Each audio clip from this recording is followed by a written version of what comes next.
Okay, so replacing the needle. At the moment, I have the machine turned to the side. So we all know that this is the needle, and then this is the screw to, this is the blare. So this is a screw here that you would turn, not all the way out, but just enough for the needle to come out. So I'm going to turn it upright, and then I'll show you how to remove the needle and replace it. Okay, so to replace the needle, I already showed you kind of up close. So the flat screw that's here, you're going to untighten it. So you're going to turn it back toward your left when the sewing machine is facing you.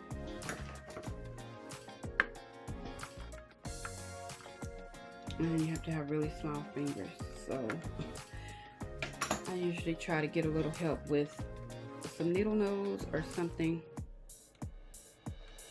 Okay, I'm going to stop for a moment and I want you to look at the picture, because there is a hole that the screw is going through to reach the needle, to hold the needle in place.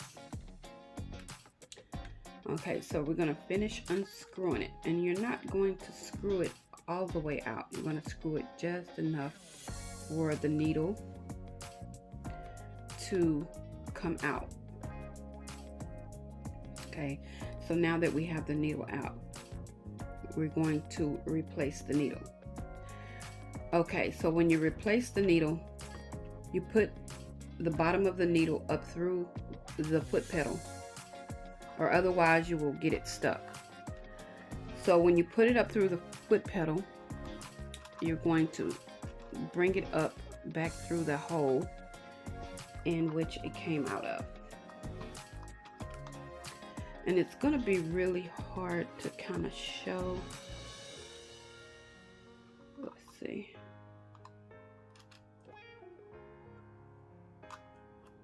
Okay, so I brought the needle through the foot pedal in order to have room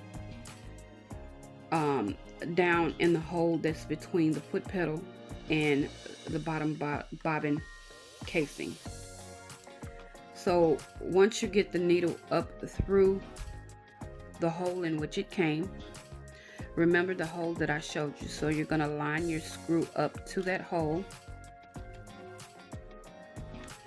Let's see if I can turn it this way. You're going to line your screw up with that hole that I showed you previously, and then you're going to turn the screw. Now sometimes I need a little help again with some needle nose, because you have to have like really small fingers to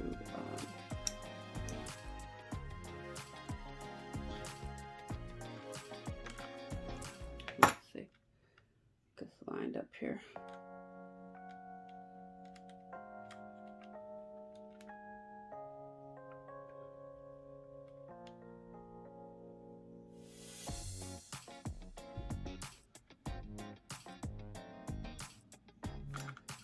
Okay, so now that I have the screw tightened in its place where it's supposed to be,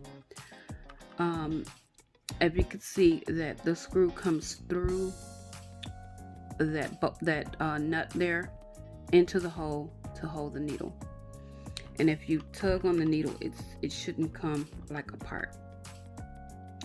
Now the other thing is, I don't know how I can show this to you, excuse me, but there's a hole here, and so you remember your thread guides. This is thread guide number 4 that's on this piece right here. You're gonna have to make sure that that's straight ahead, like facing this way.